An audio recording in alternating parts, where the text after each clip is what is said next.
देख लेते हैं कौन कौन से इंपॉर्टेंट क्वेश्चंस है जो कोलॉजी सब्जेक्ट के लिए बहुत ज्यादा देख लेते हैं कौन कौन से इंपॉर्टेंट क्वेश्चंस है जो फार्माकोलॉजी सब्जेक्ट में पूछे जाते हैं। इसमें सबसे पहला हमारा जो क्वेश्चन है वो है discuss the different factors modifying drugs metabolism. So यहाँ पर आपको ड्रग मेटाबॉलिज्म क्या होता है इसका डेफिनेशन लिखना होता है और कौन कौन से फैक्टर्स है विच मॉडिफाई ड्रग मेटाबॉलिज्म। ये हमारा फर्स्ट क्वेश्चन था जो हमारे फर्स्ट चैप्टर का है। आपको ये बात याद रखना है कि फार्माकोलॉजी सब्जेक्ट में आप कंपल्सरीली फर्स्ट यूनिट जो है जनरल फार्माकोलॉजी ये पक्का करके जाए, उसमें से बहुत सारे क्वेश्चन रिपीटेडली पूछे जाते हैं। तो ये था हमारा फर्स्ट क्वेश्चन।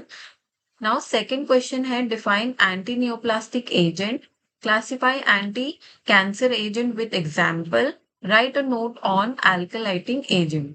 सो यहाँ पे सबसे पहले एंटी नियोप्लास्टिक एजेंट कहे या एंटी कैंसर एजेंट कहे, दोनों का मतलब सेम है, बस नाम अलग अलग है। एंटी नियोप्लास्टिक एजेंट या एंटी कैंसर एजेंट क्या होता है ये उसका डेफिनेशन इंपॉर्टेंट है। देन उसको क्लासिफाई करना है एग्जाम्पल के साथ में। फिर आपको अल्कलाइटिंग एजेंट के बारे में उसके क्लासिफिकेशंस, उसके फार्माकोलॉजिकल एक्शंस कैसे होते हैं, ये सब के बारे में डिटेल में स्टडी करना है। ये हमारा ब्रीफ क्वेश्चन में पूछा जाता है। फिर नेक्स्ट है discuss the factor affecting absorption of drugs, then enumerate the different route of drug administration, write the advantages and disadvantages। सो यहाँ पर आपको कौन कौन से रूट ऑफ ड्रग एडमिनिस्ट्रेशन होते हैं सारे जितने भी हैं उन सारों का आपको करके जाना है और उसके एडवांटेजेस और डिसएडवांटेजेस, कौन से रूट के क्या एडवांटेजेस है, कौन से रूट्स के क्या डिसएडवांटेजेस है, डिफरेंस क्या है सब में, इसके बारे में आपको पढ़ के जाना है। इसमें से बहुत बार आपने अगर क्वेश्चन पेपर देखा होगा तो उसमें बहुत बार ओरल ड्रग एडमिनिस्ट्रेशन के बारे में पूछा जाता है, फिर पेरेंटल रूट के बारे में पूछा जाता है। ऐसे अलग अलग रूट्स के बारे में उन लोग कभी भी कुछ भी पूछते हैं, तो इसीलिए सारे अगर आप करके जाएंगे तो बेनिफिशियल होगा। देन नेक्स्ट है define epilepsy and classify anti epileptic drugs, explain the pharmacological action of phenytoin.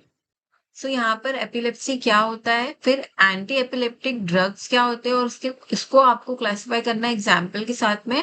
फिर फेनिटॉइन के फार्माकोलॉजिकल एक्शंस क्या होते हैं उनके बारे में डिटेल में स्टडी करना है। सो ये थे हमारे फर्स्ट 5 क्वेश्चंस। आगे देख लेते हैं describe the different route of drug excretion.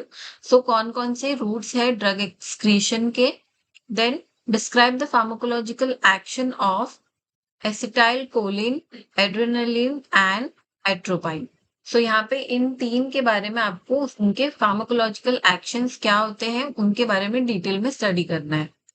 Then describe the sign and treatment of organophosphorus poisoning. So organophosphorus poisoning क्या होता है इसके बारे में आपको स्टडी करना है और उसके ट्रीटमेंट किस तरीके से दिया जाता है उसके बारे में आपको पढ़ना है। Then classify adrenergic agent, anti-adrenergic agent, cholinergic agent and anticholinergic agent. So ये चारों ही स्पेसिफिकली इंपॉर्टेंट होता है, इनमें से कोई भी एक आपको पूछा जा सकता है। नेक्स्ट है explain the stages of anaesthesia. So stages of anaesthesia में जनरल एनेस्थीसिया के बारे में मेनली पूछा जाता है कि जनरल एनेस्थीसिया लेने के बाद में कैसे बॉडी पे वो कैसे रिएक्ट करता है, उसके कौन से स्टेजेस होते हैं उसके बारे में आपको डिटेल में लिखना होता है। ये बहुत ही इंपॉर्टेंट क्वेश्चन है, हर एक पेपर में जनरल एनेस्थीसिया के बारे में पूछा जाता है। Then next है what is autocoids, give example, explain the triple response of histamine। So autocoids क्या होते हैं उसको explain करना है आपको examples देते हुए, और triple response of histamine क्या होता है उसके बारे में लिखना है। Then explain the life cycle of malaria parasite and their treatment। So यहाँ पे मलेरिया एंटी मलेरियल ड्रग, तो यहाँ पे आपको मलेरियल पैरासाइट का लाइफ साइकिल क्या होता है ये स्टडी करना है, और एंटी मलेरियल ड्रग कौन से होते हैं उनको क्लासिफाई करके उसके एग्जाम्पल्स के साथ में स्टडी करना है, वो आपको ट्रीटमेंट में लिखना होता है। Now next define and classify diuretics with example. इसमें आपको डायूरेटिक्स का डेफिनेशन क्या है ये लिखना है और उसके सारे क्लासिफिकेशन को एग्जाम्पल्स के साथ में समझाना है। Now next question, define angina pectoris and classify anti anginal agent with example. So यहाँ पे आपको एंजाइना पेक्टोरिस क्या होता है उसका डेफिनेशन लिखना है और उसके एंटी एंजाइनल एजेंट्स जो होते हैं, एंटी एंजाइनल एजेंट्स क्या होते हैं उसका definition and classification with example लिखना है। नेक्स्ट है what is cardiotonic, right the pharmacological action, toxicity and therapeutic uses of digitalis। So कार्डियोटोनिक्स क्या होता है और pharmacological action, toxicity and therapeutic uses digitalis के क्या क्या है इनके बारे में आपको यहाँ पे लिखना है। ये हमारा 15th क्वेश्चन था। नाउ नेक्स्ट हम लोग देख लेते हैं classify NSAIDs with example, write the pharmacological action of paracetamol and aspirin। So NSAIDs का मतलब होता है non steroidal anti inflammatory drugs. उनके बारे में आपको उसको पहले डेफिनेशन लिखना रहता है और देन उसको क्लासिफाई करना है एग्जाम्पल्स के साथ में। फिर आपको फार्माकोलॉजिकल एक्शन पढ़ना है पैरासिटामोल एंड एस्पिरिन का।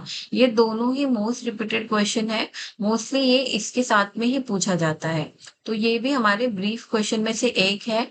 Next define and classify antibiotics with example. So ये मोस्ट रिपीटेड क्वेश्चन है, बहुत बार ब्रीफ आंसर्स में पूछा जाता है, जो कि है define and classify antibiotics with example. Antibiotics क्या होते हैं उसके बारे में डेफिनेशन लिखना है आपको और उसके सारे ही क्लासिफिकेशन को एक एक एग्जाम्पल या दो दो एग्जाम्पल्स के साथ में आपको लिखना रहेगा। Then define hypnotics and sedatives and write a note on benzodiazepine। सो यहाँ पे आपको हिप्नोटिक्स क्या होता है, सेडेटिव्स क्या होता है, इसके बारे में डेफिनेशन लिखना है एंड अगर आपके पास टाइम रहा तो आप इसकी क्लासिफिकेशन को एग्जाम्पल के साथ में भी कर सकते हैं। देन नेक्स्ट है हमारा classify anti hypertensive drug with example and pharmacological action of propranolol. So यहाँ पर एंटी हाइपरटेंसिव ड्रग क्या होता है ये आपको लिखना है, उसको क्लासिफाई करना है एग्जाम्पल के साथ में, और प्रोपेनॉल का फार्माकोलॉजिकल एक्शन क्या है ये आपको लिखना है। अभी जहाँ पे भी एंटी हाइपरटेंसिव ड्रग के बारे में पूछा जाता है या एंटी वर्ड के साथ में किसी भी ड्रग के बारे में पूछा जाता है तो सबसे पहले आपको उसके बारे में लिखना है। जैसे कि अगर एंटी हाइपरटेंसिव ड्रग है तो पहले हाइपरटेंशन क्या होता है इसको आपको 2-3 लाइन में लिखना रहेगा, फिर उसके बाद आप हाईलाइट करके एंटी हाइपरटेंसिव ड्रग लिखकर फिर उसका जो डेफिनेशन रहेगा वो लिख सकते हैं। सो सारे ही ड्रग्स के बारे में जब भी आप आंसर अटेंड करेंगे तो उसके बारे में पहले लिखिए, फिर बाद में उसको उसके एंटी हाइपरटेंसिव यानी कि एंटी ड्रग का क्या है उसका डेफिनेशन वो आपको लिखना रहेगा। इससे आपका जो आंसर है ये एक्सपांड भी होगा प्लस पॉइंट्स भी बढ़ेंगे। देन नेक्स्ट हमारा लास्ट क्वेश्चन जो है वो है define hormones and write a note on female sex hormones. So यहाँ पे हार्मोन्स क्या होते हैं और स्पेसिफिकली फीमेल सेक्स हार्मोन्स के बारे में आपको एक शॉर्ट नोट में स्टडी करना है। ये हमारा लास्ट क्वेश्चन था। तो आई होप आपको सारे क्वेश्चन समझ में आ गए होंगे किस तरीके से लिखना है। मैं कोशिश करूंगी कि इसका आंसर की जो है वो आपको प्रोवाइड कर सकूं। एक्चुअली इसमें थोड़ा सा टाइम ऑक्यूपाइंग प्रोसेस है, ये सारे क्वेश्चंस के आंसर ढूंढ के फिर उसको एक नोट्स में डालना और फिर आपको अपलोड करके देना, उसमें थोड़ा सा टाइम टेकिंग प्रोसेस हो जाता है, इसीलिए वीडियोस आजकल बन नहीं पा रहे हैं। बट हम लोग कोशिश करेंगे कि सारे वीडियोस जल्द से जल्द अपलोड कर सके ताकि आप लोग की एग्जाम्स में आपकी हेल्प हो पाए। सो आई होप ये सारे क्वेश्चंस आपको हेल्प करेंगे एग्जाम्स के टाइम पे। Best of luck everyone. Thank you for watching. अगर आपको मेरे वीडियोस अच्छे लगते हैं तो do like share and subscribe to my channel.